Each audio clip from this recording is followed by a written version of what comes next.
Bonjour, je vous rejoins aujourd'hui pour une chronique sur la lecture de 49 jours, écrit par C.S. Quill et publié chez les éditions Hugo. Breen, on se rend rapidement compte dans le roman, elle a perdu quelqu'un de cher pour elle, et à la suite de cette perte-là, ben son cœur a comme deadline 49 jours pour aimer quelqu'un d'autre. Et jusqu'à date, elle a pas réussi à aimer quelqu'un d'autre autant qu'elle a aimé Will, la personne qu'elle a perdue. Tout ça va changer avec Sawyer et elle espère de tout son âme réussir à dépasser les 49 jours. J'ai été assez déçue par cette lecture-là. Je m'attendais à plus dans cette lecture-là.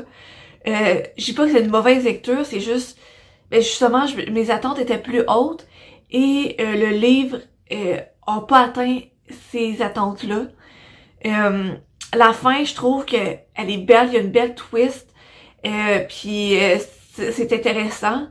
C'est juste comme tout au long du roman, les thèmes qui sont abordés sont super intéressants. C'est le deuil, c'est la perte d'un être cher, c'est la difficulté à s'ouvrir à quelqu'un d'autre. Mais tout au long du roman, c'est toujours la même affaire.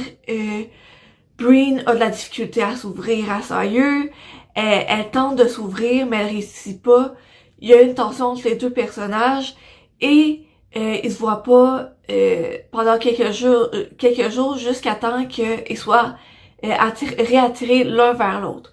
Donc c'est toujours ça 2-3 fois au travers du livre. Tout ce qui change, c'est un peu le contexte dans lequel prend place cette roue-là. Mais à part de ça, c'est toujours un peu la même affaire.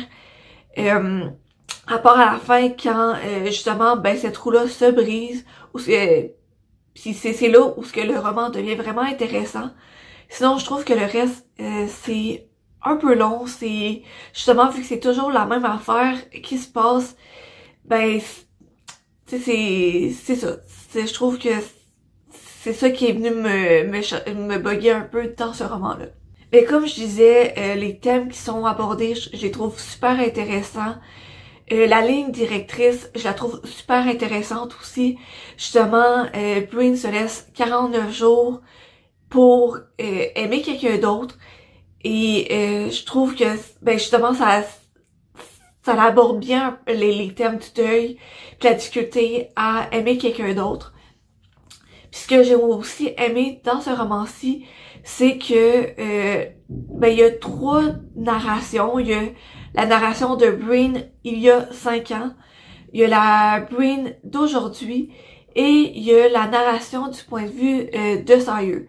Donc on voit la frustration de Sawyer à ne pas réussir à briser totalement la forteresse que s'est bâtie Breen. On a la narration de Breen dans son passé, la relation justement avec l'homme, ben la personne Will qu'on ne connaît pas durant tout le roman jusqu'à la fin. On le connaît juste à la fin. Et il y a ben la narration de Breen aujourd'hui, dans la période d'aujourd'hui. Puis on voit aussi sa frustration à ne pas réussir à s'ouvrir. On la voit essayer beaucoup, mais jamais totalement réussir. Globalement, je m'attendais plus à ce roman-là. J'adore la ligne directrice, l'idée globale du roman, je l'adore. C'est juste que je trouve que ça a été un peu mal exécuté. Je trouve que les péripéties sont beaucoup trop longues. Le roman pourrait au moins faire la moitié.